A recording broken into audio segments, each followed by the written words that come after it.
مینداری به حد در نمازم شکرگزاری میکنیم که همین بچهای گمراه قپیدن، اگر یا میرفتن یا هم خیلی گم گور به نشان میشدن. فهمیدی؟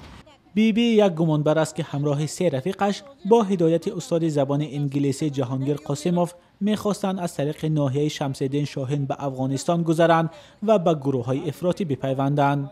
ایو طرف مال سیمو چی وعده کرده بودیم اونجا زندگی خیلی باید انگلیسی معلم انگلیسی بعد با خیلی نوارا داشته تشویقات می‌بردن دوجه خیلی زندگیان دوجه خیلی رفتاران خیلی همه از در همین جراین سود گفتن ما گوش کردیم. این جوانان را نهاد مبارزه با مواد مخدر ماه ایول همین سال بازداشت کرد. در مرافعه نخستین که به آن ژورنالیستان راه نیافتند، به گفته نزدیکان معلم انگلیسی اقرار شده است که به ترغیب افکار افراطی مشغول بوده است. چیزایی که می‌بینیم مقصد یک نوجوانان می‌بینید به حد دلت می‌سوزه. مقصد بسیاریش اوت ندارن. گفته می شود جهانگیر مکتب را با بهای اعلی ختم کرده در دانشگاه اختصاص برنامه‌ساز را می‌آموخت. اقربای جوان بازداشت شده میگویند هیچ فکر نمی‌کردند که جهانگیر فرزندان آنها را به راه غلط می‌برد. والدین میگویند در دادگاه جوانان گفتند آنها گمراه شدند و پشیمانند. من پدر و مادرش از دو تا خواهرش است. بابای بیبی ابرومند دارد. لیکن الان این فرزند این خیل میکردگی این خیل راه به میرفتگی هیچ کی نمیدونستگی.